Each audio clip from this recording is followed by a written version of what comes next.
आज त्रिभुवन विजय वीर कंसासीर बाहरी दिग्विजय पथे हठात शुणिली हरे कृष्ण नाम तन्न तन्न खोजिली आसिली आम्रवन को आम्रवन में देखिली मुनि ऋषि माने घृताहुति करुछन्ति कृष्णंग नारे बारण कली जे मुहि ऋषि मुनि को कहले मथुरा राज्य रे हरि नाम किंबा कृष्ण नाम कई उच्चारण करि पारिबे नाही तेणु कहि दियो थरे ओम कंसाय नमः बारण कले मुनि ऋषि माने तेणु ध्वंस कली यज्ञ कुंड को एवं ध्वंस कली तंकरी मठ को जाली पोरी पाउस करदेली तंकरी मठ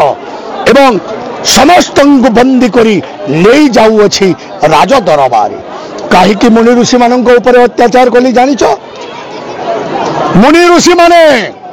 दिवानिशी करुछन्ति जंग यज्ञ जंगल काठ हाणुछन्ति चंदन काठ आउ नाही जंगल रे पिया शाल किछि आउ गछ नाही ध्वंस करदेले जंगल को तेणु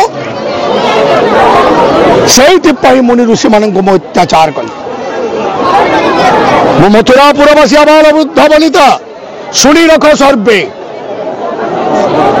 जंगल जदि कहीं गोटे वृक्ष छेदन करे मु तार हस्त को छेदन करी एवं मथुरापुरवासी आबाल वृद्ध वनिता को जन देउछि प्रत्येक व्यक्ति छोट रु बुढ़ा पर्यंत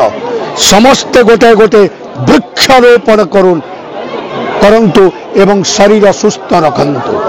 ए हेउछि कंसासुर आदेश मथुरा नगरी आम्रवन यही पवित्र जगह आमे महाप्रभु श्रीकृष्ण भगवान विष्णु को स्मरण करी पवित्र होम यज्ञ और नाम भजन जप करूलु किंतु यही सब सह्य करी से कृष्ण भगवान को भय रे आसी नाना प्रकार अत्याचार से करी चली जाती से होची जे कि दुराचारी कंस आमे महाप्रभु श्रीकृष्ण काटू एति गुहारी करू हे भगवान हे चक्रधारी हे निरामय आमर गुहारी टिके शुण कृपा कर आम ऋषिमुनि मान को आपण गरीब आ प्रजा को कारण आपण संसार रे देख केमिति होउची केते नाम यज्ञ केते प्रकार आपण जो लीलामय सब थिला तापर विभिन्न प्रकार अत्याचार करी चली जे दुष्ट कंस ताठू हमको रक्षा करो रक्षा करो रक्षा करो हरे कृष्ण हरे कृष्ण